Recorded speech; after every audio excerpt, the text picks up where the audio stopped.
Hey Design Fundamental friends, this is Miss B coming at you from our supply room. I'm sorry that I could not be here with you today, but I just want to go over what I would like you to get done before I come back, which will be on Thursday, so you better get this done today.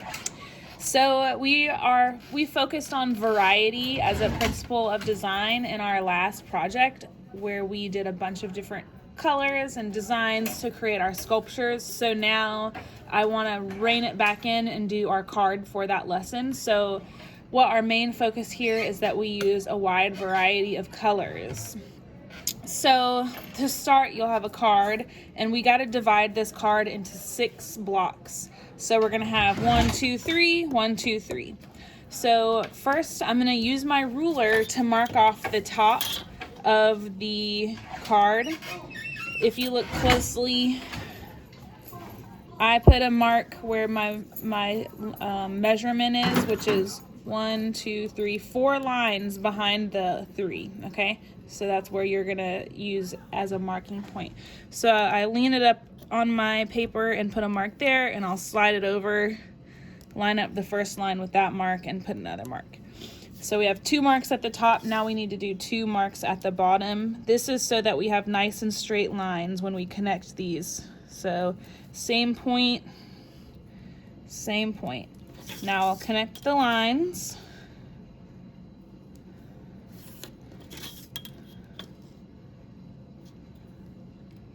And then now we just have to divide it this way. Easiest way to do that is to find the center.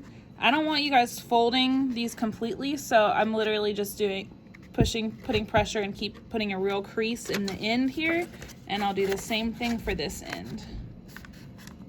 Okay, now I have a point in which I can connect the 2 creases and draw my line, and there we go. Now we have 6 even sections.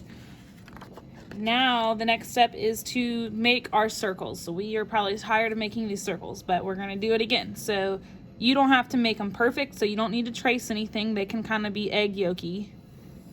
And we do 1, 2, 3.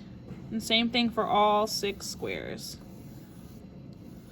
And if they're irregular, that's okay. They don't need to be the same 100%, because remember, we're focusing on, I skipped the middle one, variety. Big, medium, little. Big, medium, little. Big, medium, little. Okay, so now our goal is to color as many colors as possible. So you can see I have all of the colors that we have available to us. So what I might do to start is, I don't want any 2 colors touching, so I'm going to focus on the backgrounds, because that's where all of the colors will intersect. So I'm going to just say this is the color I want to use for this background, and this orange will be next, and then maybe a purple over here. So if it helps you, put marks on the areas where you're going to color, and that way it can guarantee that you don't have 2 that are right next to each other. We'll go with black. Okay, so now my process is going to be coloring in all of the sections. So you're going to do the outermost section, going carefully. Craftsmanship is really important on this art card because it doesn't require a huge amount of skill, so it needs to be neat. So that's what you want to focus on. Other than the fact that your circles can be a little wonky, and that's totally fine.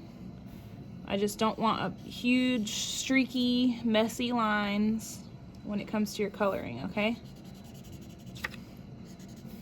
So I'm going to zoom forward and show you a finished example, which I've already shown you guys a few times on our PowerPoint, but we're going to walk in here and look at my computer screen on a finished one, which has all of the backgrounds colored, all of the circles colored, and we made sure no 2 colors touched. So I don't have blue and blue or blue and blue. They're all different. So follow me back into the classroom.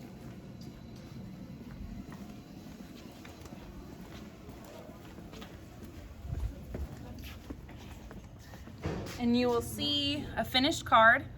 And lastly, after you finish your card, I want you to do a definition on the back side. So color all of your circles in, as you can see, and add a definition right here. You might want to screenshot or pause the video so you can complete the definition side.